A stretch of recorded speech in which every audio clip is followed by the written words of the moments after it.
Looking for a home that keeps you connected to Silicon Valley without the usual barriers to entry? The Gates in Morgan Hill by City Ventures is a walkable neighborhood near downtown restaurants, outdoor trails, and an easy commute to the Bay Area.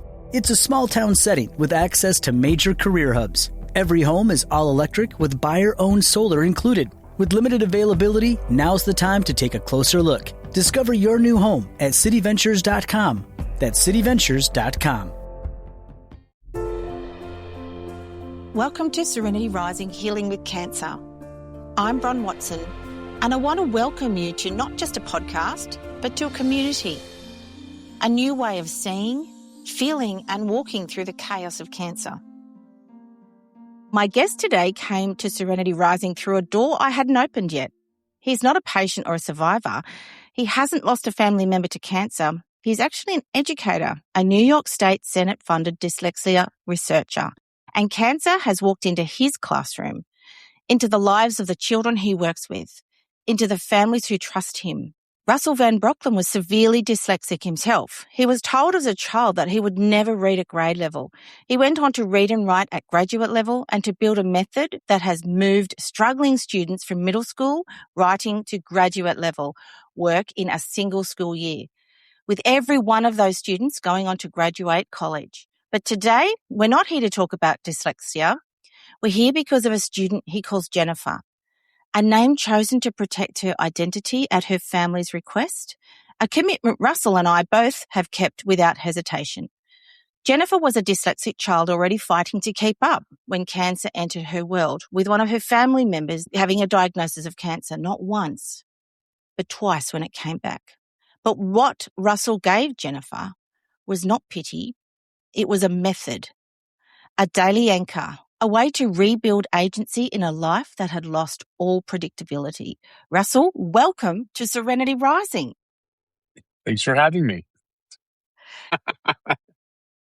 Now, Russell, before we go anywhere, I want to ask you first. You were told as a child that you would never read at grade level. But what was that like to be told that? And what actually happened? Well, I didn't learn to read or write until I literally went to audit law school classes after college. Wow. And what happened was kind of a shock. Just why I did that. I did the New York State Assembly internship program. I showed up with a first grade reading and writing level. They accommodated me. They spent an outrageous amount of money. They went right to the speaker's office and they did these insane accommodations, which my college didn't like. So they, instead of the 15 credits of A-, they flunked me with 15 credits of F. Still there 29 years later. Only time it ever happened in the program. So I decided I was going to solve dyslexia for everybody else. I asked my professors where I could go to force myself to learn to read and write. They said, if you like political science, if you like working in the legislature, if you like laws, it's obvious, law school. So it was the second day of contracts. What they do in American law schools, they use this thing called the Socratic method.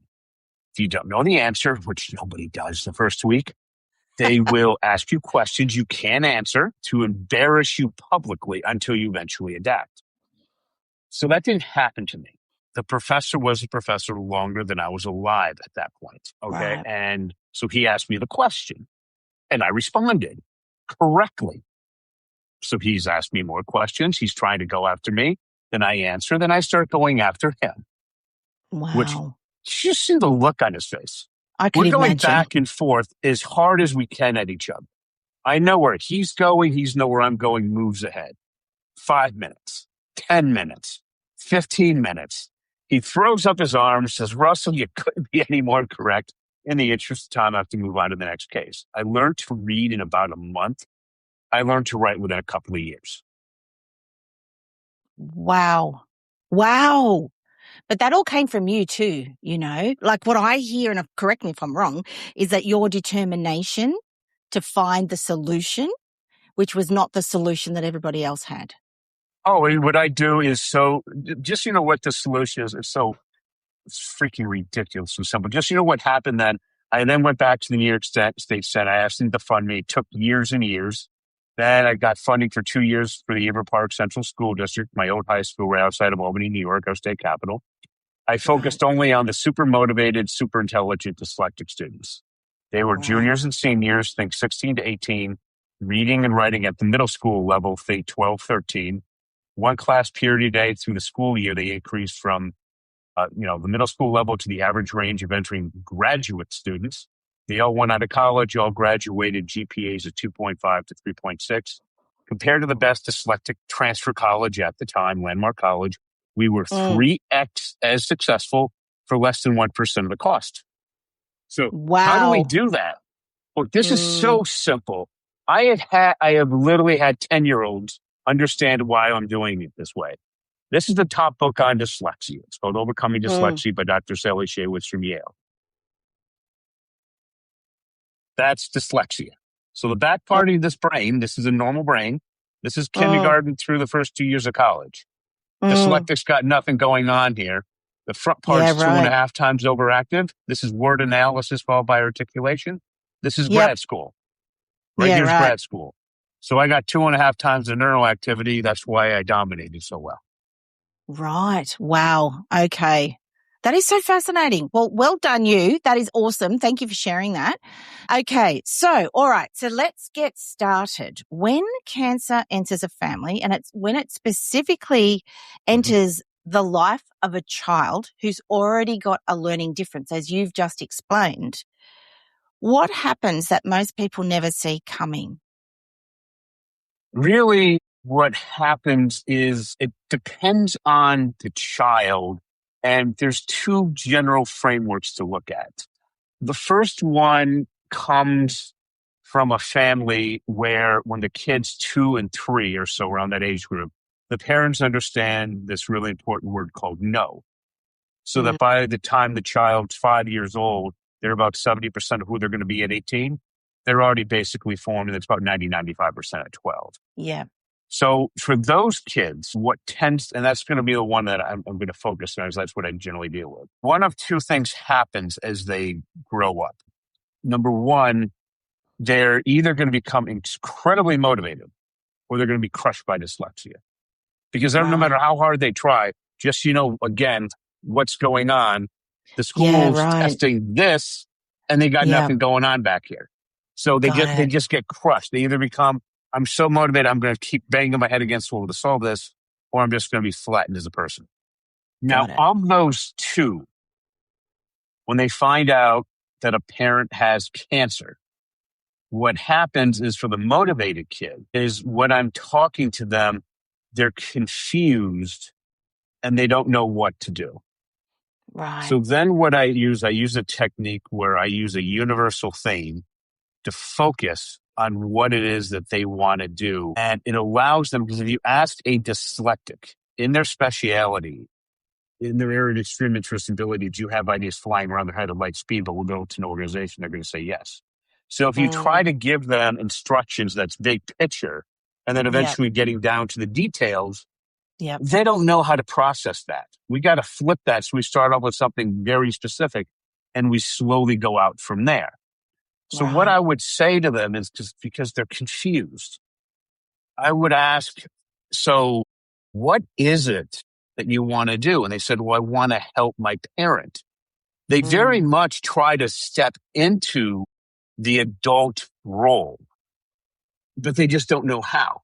So then what I would do is I would say, what you need to do is you need to talk to an extremely trusted adult who both knows your parents very well, but who you can trust.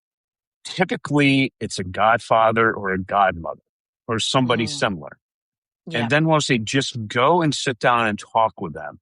And what I want you to do, and I don't care about spelling, grammar, or anything, just sit down with them and type out everything that you can. You type out everything you can on what that you could possibly do to help your parents. And then what I do is I say, this is one of the only times I cheat. I put it in the artificial intelligence. Because normally until they write advanced body paragraphs, I don't want them going near for academic reasons. Yeah, right. So then I say, take all this stuff, and most people use ChatGPT. So I'm saying, if you're doing it $20 a month for something like this, spend the $20 a month, at least for a month. Set it on 5.5 extended thinking. or not thinking, but extended thinking. Mm. And we just dump it in. And when I say, tell me what the kid is trying to say. And then we'll go through a process where we work with the kid and I'll say, I need this reduced to a one-word universal thing. Wow. Okay. So I start off by doing that. I'll say, listen, give me as many universal things with custom definitions that this probably what they're trying to say. And then I'll have the kid pick the one that best represents what's in their head. And then I'll come up with 100 synonyms with custom definitions. Yeah. And I'll say, based on what the kid liked, give me the top 10 of what you came up with. Then the kid keeps picking them until they got a word and a definition that best represents what they're trying to do, what they can do. Because remember, you have like an adult that knows the parents and the kid very well, helping them figure out what is it that the kid can do. And we knock that down to a one-word universal thing where the definition best matches what's in their head. That's called word analysis. Then we're going to articulate. We're going to use that as a lens because the front part of the brain deals with word analysis followed by articulation. I'll then say, working with the AI, how can we use what the kid can do going through this word and this universal thing, this word and this definition as a lens, what exactly can they do? Give me the top 3 things.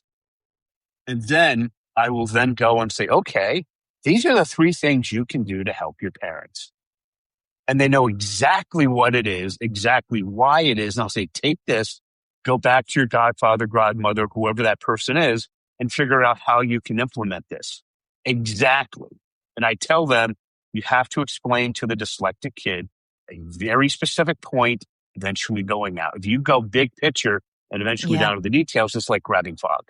So then they go and they start doing that. And they feel really good. The parents feel good because, they see the kids doing okay. Now, that's for the motivated kid. They're kind of rare. Now, if you've got a kid who's just been crushed by dyslexia, and now the parents, because now everybody in the family, no offense, but learning to read and write takes a back seat to mom or dad, living. They're in so much pain from the chemo. It's tough. Yeah. So then I try to go through the same process, but I have to be much more delicate. Right. And I would say, don't worry, we can take care of school later, but your parents could use some help and you don't know how to do it. And they're almost crying because they don't know. They can't communicate it. And I just go through that process a bit slower, but I have to pull in an adult who they trust the most, even if they don't know the family as well. And then that adult, I'll give you a hint, it's maybe a minister. A lot of times people are surprised by this. It's the minister's wife. Wow. Especially if it's a girl. You'd be so shocked at how many boys get intimidated by their minister or their religious leader. In Scouts, it could be a scoutmaster. Yeah, it's somebody. It's someone who's trusted. I had one issue like that where it was the teacher from last year. What? Okay. And then I had the teacher's like, I don't know what to do with this. And I explained how. I said, you're the communicator between the kid and the kid's, whoever it is that knows the family well. I said, I know you didn't ask for this. You're here because the kid trusts you more than anybody else. And that facilitation, until then the kid finally figures it out and they go and start doing things. And it's a relief from the parents that, it's one less thing that they're worried about. And then when the kid's feeling up to it, then I can go and start working with the kid about overcoming the reading and writing issues. We can do that in a much more accelerated manner using the front part of the brain than what everybody else is using. But eventually, especially when it really gets difficult is when it's terminal and it's terminal. And the only thing I can tell the parents is after you're gone, we'll take care of this. But the kid's not doing anything. Would you say that? Would you actually say that to the parent? I do tell that to the parents.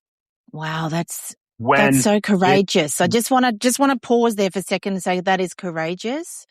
that you can have that conversation because, you know, a lot of people tap dance around words and language when things are not awesome. So thank you for that, because, you know, what that does, of course, is encourage and provide comfort, I think, for the family that the child is going to be cared for in the way they learn. That's what I think. When I think dyslexia, when I think autism, when I think ADHD, I'm thinking that these kids are being cared for and educated in a way that works with their brain rather than, you know, what everyone loves to call the neurotypical brain, whatever that is anymore.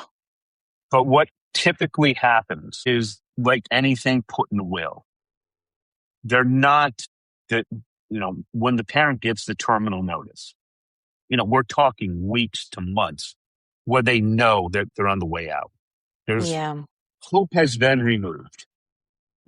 So what happens is I say, you do not want to go to your deathbed just leaving it behind somebody you don't trust.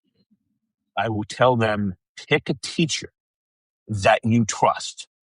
And then I train that teacher. And then the teacher who has been at some point a critical part of their life says, I will take care of this. No, I'm not some, you know, you're in Australia, I'm in upstate New York. The distance is too great for any trust like that. But if I was dealing with somebody, it's just too much. But if I was dealing with, let's say you had a kid or a grandkid who's going through this, all right, and there's a local teacher, and then I trained the local teacher, which the local teacher.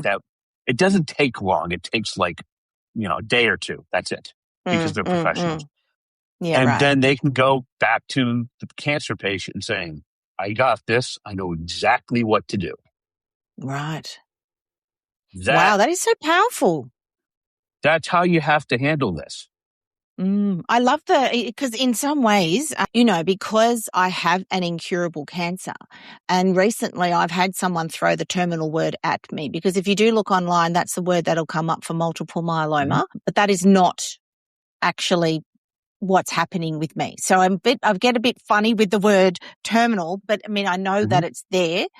And and that's my trigger. So just so you know, everyone, that's Bron's. It's not anyone else's on how we handle that. So what I would add there, as now that because we are talking with people living through cancer and their families, is be mindful on how that person is addressing their own mortality, and we work with that. So, you know, because of, and again, it's purely from what I love is the fact that there's so much honesty here. Right. We've got a lot of transparency and a lot of honesty, and I thank you for that. And also I thank me and the Serenity Project for that as well, because that's what we're here for, you know, is to have these conversations that other people may or may not want to address. But I think when you're talking with a child living with a family in that situation, we got to keep it real. Yeah. But when it comes to what is the diagnosis, I'm like, that's between you and your doctor. Yes. That's between you and your support staff. Like, what you do, you're qualified to talk about this. I have zero credibility. No, but that's not what I meant. Yeah. Yeah. But when it comes to how do we take care of the kid, what I try to tell them is the best thing you can do is find a certified teacher. Yeah. All right. I can then train that teacher, and then that teacher in your area takes over that responsibility. And I have done things where we're going to step outside of cancer and terminal things, but just where, you know, like I was dealing with one military family. Mom was going to be gone for a very long time to be deployed. Not going any further than that, just gone for a long time. So what I did is I trained their minister's wife, because just to be honest with you, for what I do, it's 90% women thing. I go to a dyslexia convention. I swear I'm one of the handful of guys in the entire building. I'm just absolutely serious about that. So what I do is I then train the minister's wife how to do this. Was she a teacher? No, but she was an English major. So I showed her the process. Took a little longer than typical with a teacher, but she learned it very rapidly. And then she'd, you know, occasionally text me a question. So she went and took care of it. Now the mom knew that her kid was going to be okay because it was the minister's wife taking care of it. Mm. That's you want somebody in your orbit. In some of the more extreme cases, I was dealing with one kid. I swear, this is absolutely true. It was down by Texas at Austin, and there was they were in an upper middle class neighborhood, but they just got divorced, so the finances went apart. And his name was Drake. All right, he was a genius. I don't know what his IQ was, but it was really high. His 14-year-old neighbor was an 8th grade cheerleader. Drake was 10 in 5th grade. She was 14 going on 40, if you know what I mean. I do. Right? You know teenage girls like that. She went over and got Drake to do things nobody else could do within a matter of months. Remember, she's teaching this. He is now an AB student. Because a 14-year, and I just taught the girl. I barely talked to Drake. His mom was ecstatic. It's such an interesting way that you'll find. This is what I love about, because obviously I have a Master's of Education. I'm an educator. I've taught at university, college, workplace. So as an educator, what I love, and this is what I think that people who are in educators is that you're honing the craft. You're honing the ability to the child, not the child to the system. You know, like you're finding the right person to be able to deliver the method so that the child understands it. So I think that's a very, very positive and interesting way. And remembering we're focusing on dyslexia here. But now there's one thing I want to ask you about this, is that you say you start where a child is strongest, but not where they are at their weakest. Why does that matter so much, especially if the child has already lost so much control in their life when it comes to having a parent with a disease such as cancer or serious adversity? Okay. Let me just answer this way. People have a hard time understanding the reasons for this question. So after doing almost 300 podcasts, I found a way to answer that works well. The sport that I suck at is basketball. I'm horrible. What sport do you suck at? Me? Yes. What sport are you just horrible at? Swimming. I suck at swimming. Okay. So let's say we're going to give you the best swimming instructor in the world, and you're going to practice 8 hours a day, 6 days a week for the next 6 months. We're going to get you the most advanced swimming suit that the Olympians use that, costs thousands of dollars, the best in the world.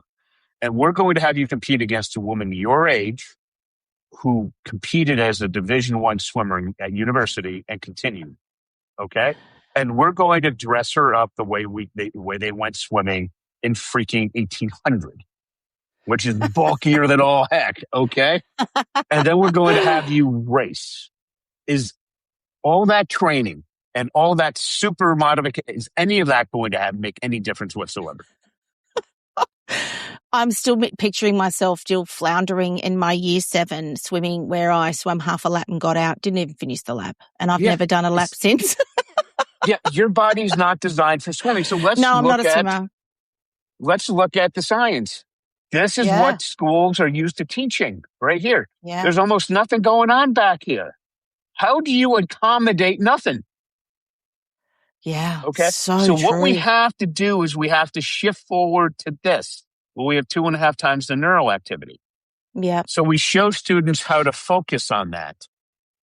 What happens is once we get them using the overactive front part of the brain, we focus on the kid's speciality during the intervention period, because if you talk with an ADD, ADHD, or dyslexic kid, you move outside of their speciality, which is everything practically in school. Their motivation drops 75 to 90%. You will fail on that just alone. We focus on their speciality, get an audio book and a book in that area. We don't teach them from the big picture to small details. We start off at a very specific point and slowly go out. And then we do word analysis followed by articulation, which is what this front part of the brain is. That's exactly you do that. Right. I have give you an example in the book that I'm having coming out in the next few months. It's called If You Write, You Can Read. My co-author is Evelyn Whitebay, who was on the New York State Dyslexia Task Force. My part, her name is Kimberly. We met on December 27th of 2024. A few weeks before, she spent $700 and had the state of Ohio test her kids. She's a very religious homeschooling mom with just a couple of college credits. All right. Right. She taught her 4 kids, Gen A kids, taught to read brilliantly with standard methods. Her 10-year-old son, Reed, was the exact opposite. He was reading at the 11th percentile, reading at the 4th percentile. I worked with her for half an hour a week for 8 months. She worked with Reed an hour and a half a week for 8 months. Most parents do 10 to 15-minute sessions. Correct. Over the summertime at 25, Reed's friends came to him and said, we want you in public school to be with us in class. So beginning of August, called 8.5 months later, he was tested in a public school. Now, if Kimberly doubled or even tripled what he did, then he would still be placed in special ed, away from his friends, unhappy kid. Probably would have went back to homeschooling. That didn't happen. His reading went from the 11th percentile to the 64th. His writing went from the 4th percentile to the 65th. As of May of 2026, he was getting mainly A's and B's in all mainstream classes with his friends. What's my competition? I'll give you an example. It's the Windward Academy, the Upper East Side of Manhattan. They've been operating since you were a kid. They have literally a 98% success rate for $75,000 a year for 4 to 5 years just in tuition. Wow. And that's USD, guys, let's put that into clarifying. Yes, that's like USD. if you're in Australia here, if you're in Australia, that's a lot of money. That's well over $100,000 fees. No, and that's just tuition. We're not talking about living expenses. Wow. Like that's just not even. Yeah, unless if you have a US, $500,000 sitting around, this isn't going to happen. Okay. Most parents can't afford that. And that takes 4 to 5 years. Kimberly did this in an hour and a half a week in 8 months. That's how powerful it is if you actually try to work with a dyslexic brain, how it's designed. And you know what, though? Again, just bringing it back to a family who was living through cancer. It's what that gives the kid. It's not just reading and writing and comprehension. It's way more. It's the confidence. It's the way that they are then have, all I'm thinking of is because I have 5 sons, Russell. So, I've got children on spectrums and all of the, and everything in between. So I understand what you're saying, but I think it's, especially when that child is going through adversity themselves. And again, the worry on their shoulders. Like I think I've only just recently shared that I only found out that my son, who's now 20, he told me that, the boys would go to school and they'd be terrified that mum wasn't going to be there when they came home. And I only found out that like last year. And I just blew my mind that my kids had those thoughts, right? So we want to think about the families here and the children, the Jennifers who have dyslexia, who have learning ability issues. What this does when we start addressing, and I love the fact that you start at such a simple level because that is so my way of doing things. It is we start with the one thing and we layer it. What that does for the child, I think, in terms of being able to not just handle themselves, but handle and build the resilience muscle going through uncertainty, because it's not just and you know what, it's as an adult coping with uncertainty, it is unbelievable as the adult, let alone the children, especially when they're younger. And I mean, my Ollie was only 7 or 8 when I had breast cancer. So, I think that system, even for someone who is not dyslexic, but to turn on the frontal lobe, but use the parts that are needed. Wow. Like the change we could have in any child. I mean, I don't know if I'm talking out of my hat here, but yeah, wow. Have you seen that? I mean, did you see that with Jennifer when she moved through the program and the method? Yeah, a big part of just to come back to when cancer's in remission in the parent. What I get from the parent is what they tell the kid is, listen, I can have a neighbor, I can have a family member, I can have a church member to come over and help with all this house crap. I want you to be able to read, to have a future. And so a lot of times parents will come to me and say, well, do you tutor individually? And I'll tell them, my rates are so high, you don't even want to think about it. But what we do is we show others how to do this. Yeah. And what would typically happen, and this will shock a lot of people, is, the parents going through the remission, they're just, all their finances are just totally towards that. And when it comes like, how do we train this kid? And we don't have, $100K a year to put into it. Yeah. But what I'll tell them is, because a lot of people that I've worked with cancer were church members. And I would say, Right. what I'm looking for, and I don't mean to badmouth boys, but there was a neuroscientist I spoke to in Boston. They said in the teen years, girls are generally about 3 to 4 years more mature. It just seasonal. 90% of the time, it's girls that get the call for this. They will literally find like an AP English kid, who really knows how to relate to who they're working with, to their peers. And I'll just show them how to do this. Okay. Wow. And then they work with the kid. However, it takes longer than adults doing it, obviously. Nobody cares. And then what the kid can then show their parent is, I'm making real good improvement. And that's the biggest guilt that you can take away from the parent to help them get better. Yeah. Yeah.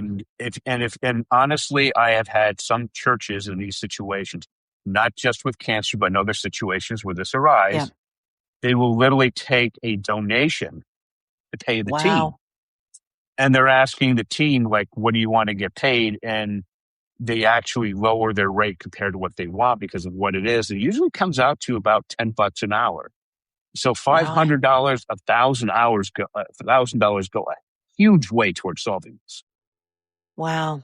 And the thing is, what I'm hearing, and correct me if I'm wrong here, is that when you're teaching, whether it be the teacher, whether it be the classmate, does that have a ripple effect across other children within the class, or is it just simply that one-on-one in terms of? Oh no, does it amplify? Is what I'm asking.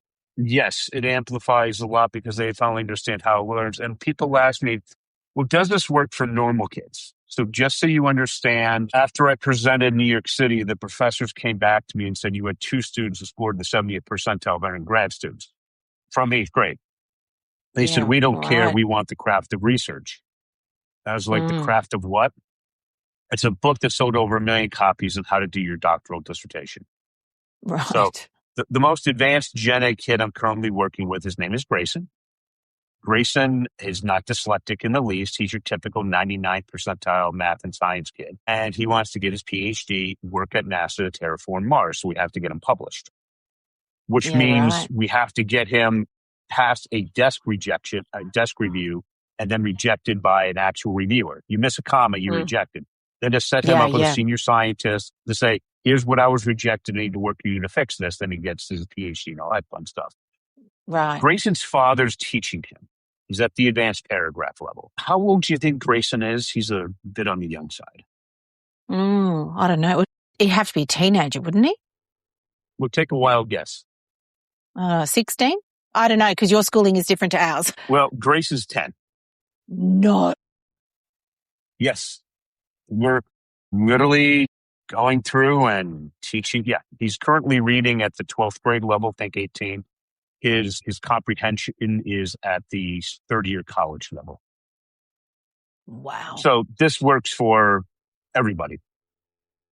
And and as I said, what keeps coming up for me as a mother of 5 and who has been through this and had the child having to deal with school at the same time as, go through adversity. I'll tell you a bit of a story. When we went to London in 2016 or 15, I think it might have been, look, now I've forgotten, 2000, and we had to homeschool, right? So I've got four of the boys are homeschooling. 8 weeks in, I quit. It was a debacle, Russell, because even as an educator, I don't know how to teach kids. And then they'd look at me and go, well, you're not my teacher, Mum. And so there was a lot of resistance. So with kids do you find that it's only the kids who want this, or can it actually work for kids who have that resistance around that, especially for the ones who have been crushed, the ones who know but have no idea how to articulate that they feel that they don't have what it takes? Well, let me give you 2 examples. One is Alfred. He's that Gen A kid. He's a Gen Ed STEM kid, extremely bright. His mom asked him what he was interested in. He said, hawks, as hummingbirds. She's like, really? So then I create custom hawk thing for him. And he wanted at the 11th grade reading, 11th grade content wise. Then the second one, he had some really obscure things he was interested in. I'm really advanced in artificial intelligence. So I'm like everybody else, I have 3 editing modes. So my documents are ready to publish. So so I got him that, and he's on it like crazy. His mom's just like really confused. But for dyslexics, I'll give you my most crazy case. Her name is Casey. I never saw this before. This will answer your question exactly. I never met anybody like Casey before. I will never see this again. None of the hundreds of teachers I taught will ever see anything like this. This is a one-off edge case. Casey was 10 years old from a lower middle class family in the Midwestern United States. She turned 11 over the summertime. She was interested in Theodore Roosevelt, reading at the 2nd grade level, think a 7-year-old. So I assigned her this monster book, The Rise of Theodore Roosevelt. 900 pages of it. This is 10th grade to first year college level, depending on who you ask, won the Pulitzer. Casey wanted to do reading first. Yes, I said you'll never even hear of anything like this again. I showed her a basic reading process. Nobody even suggested this. She goes up to her room, shuts the door for 3 hours a night for the next 6 months. Most of the day during the summertime. At the end of that, you could flip to this random page, point to that random word, and she would tell you the dictionary definition. She jumped 8 grade levels in 6 months, and I worked with her for 15 minutes a week. Wow. That was because I was in her speciality. If you're in the speciality, they're laser focused. If you step out, forget. Now, here's an interesting last thing about Casey. It was in October, November, I forget what it was. She was in her class, her solid reading class. The kids came over and took this massive book, just took it from her. They couldn't get past the first paragraph. None of them. Of course. Okay. And the teacher could flip it to any word in case we just say, yeah, here's the exact definition. And literally, you look it up, there's almost essentially word for word what's in the dictionary. Wow. I get a call from her. They called her mom. Mom calls me. School was like, I thought your daughter had a severe reading problem. She's the best reader in the grade by grade levels. What happened?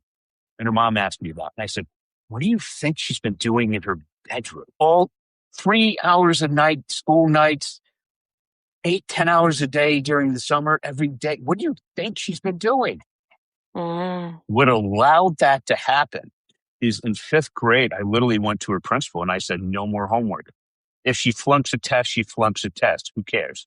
You have to and you know what he said? He said, fine. Wow, we'll promote her anyway based on what you're doing.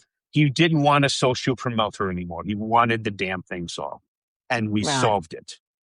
But again, can anybody ever expect that from a 10 or 11-year-old girl? No. But that was Casey. Right. That's the speciality. That's how powerful that is.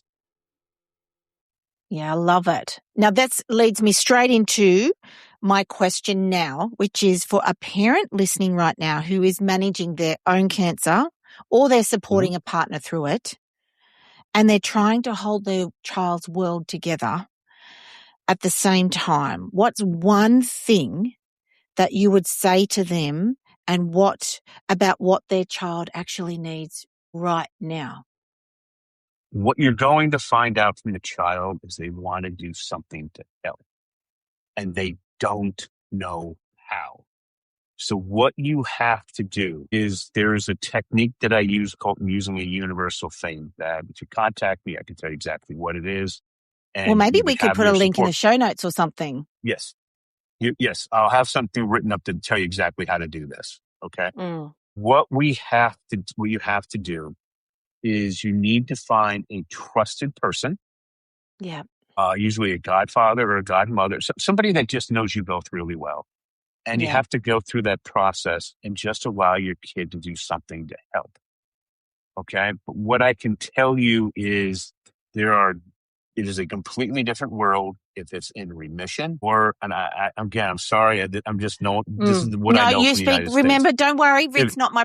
Remember, that's a Bron problem. It's not everyone else's problem. If the cancer person knows it's terminal, they want to know that it's fixed. They want this fixed. Yeah. So Best thing to do is to contact me. You need to select a person to teach the kid. At Yes, the that's very right. minimum, it's a 14 or older kid, normally a girl, that you trust implicitly, who's 14 going on 40 maturity-wise. Excellent English person, knows how to relate. And we can, preferably college student, preferably after that an adult. Okay? Yeah. We can show them how to do this. Okay? And literally, as I gave you an example of Grayson, we go all the way up to the doctoral level. You did. Okay? So we can show you any one of those, and then the parent can know that this will be taken care of. If it's in remission, typically, or it's going to, the parent's going to be around 20 years from now. Typically, what we have to communicate to the kid is the parents want this solved. What the parents need to understand is there are two pathways your kids can go. One is they're going to go into a traditional university, which really means for virtually all of them, they're going to get a master's degree. Or they're the head and hands. They like working with their hands. They're good with their head. That's a 2-year degree, generally represented by becoming an electrician, auto mechanic, plumber, that sort of thing. And we have a certain number of courses we need to get them through for each one. Yeah. Okay. And you have to tell me which one that is, and then we can show you how to take care of this. And then once you can see steady, real progress, remember, Kimberly solved this in 8.5 months. Yeah. That's what I was thinking. So you can start seeing that progress, and that helps out a lot. But you need to understand your kid's going to want to do something to help you. All right. Yeah. And there's a process I'll send you on how to do that. Yeah. I loved what you said earlier on about writing down those things, typing them, and then popping it into GPT. I think that is gold in terms of being able to help a child find language and being able to articulate what they're feeling and thinking. Like you cannot put a price on that. Well, here's what I can do. The gift for the child, because they can feel empowered. Yeah, but that was a few minutes I talked on a podcast. What I can do is I can send you a written document by this time tomorrow that explains how to do that far better. Oh, I'd love that. Well, our audience will love that. So that would be amazing. Thank you. Thank you for the support of our people, because this is just, again, Serenity Project. It's the third space between science and soul with evidence and perspective. You're the evidence and perspective, and you are in that third space. We support the same people, and I just love that. So thank you. Really appreciate it. Oh, absolutely. I love the work that you're doing. No, thank you. Now, one last question, which I ask everybody. Obviously, everyone knows the word serenity is mine. And of course, that's the word I use to describe the serenity moments of my place of, being where your feet are, that's what my book's been called too. I've got a book coming out too. But besides all of that, it's my word for serenity now, or in the moment. What word would you use for clarity? How you would describe serenity for you? Clarity. Clarity. You have to be clear on why you were put on this earth and what we're going to do with the time that we have here. And when you're talking about kids whose parents are dealing with cancer, they need clarity. Both of them do. And for the kid, what they can do to support their parents, for what they can do to, let me give you an example.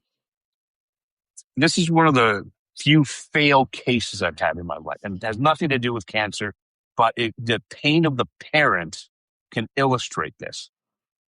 Mom's a successful real estate agent. Dad's retired head of the fire department. They had a very nice income. Their son was severely dyslexic. It was at the State University of New York at Albany. Professor wanted a kid in a doctoral program. And he would have said he probably wasn't good enough to teach, but he could have got him a job in industry. Wanted to work with a kid because he was a freaking genius. But the writing was a problem. Right. I just take him through my original program. I gave a very big no to the parent because they could afford it. And they didn't want the kid to be a failure to launch. He was 27. Wow. He wouldn't do the work. The kid's now 37. Mom should be retired, but she's still selling homes. And even in this horrible market, she's doing very well. Dad is saving up his pet. They don't know what to do with him. He just won't do the work so that SUNY Albany could take care of the mess. And the worry of those parents The guy was 27 when I started. I don't know. I don't provide motivation. Parents can provide motivation for kids, but not to a full-grown man. Yeah. And the worry on that is just extraordinary. Yeah. And that's because he's too lazy to do the work. And that's literally what the mom told me. I'm using her words. Yeah. And the professor's about to retire and he still wants to work with him. And he's sitting home playing video games all day. Right. Okay. What I found with parents, what they wanted to communicate was when they know it's terminal is they wanted the kid to promise that they would do the work and be okay. Yeah. And they give it. Period.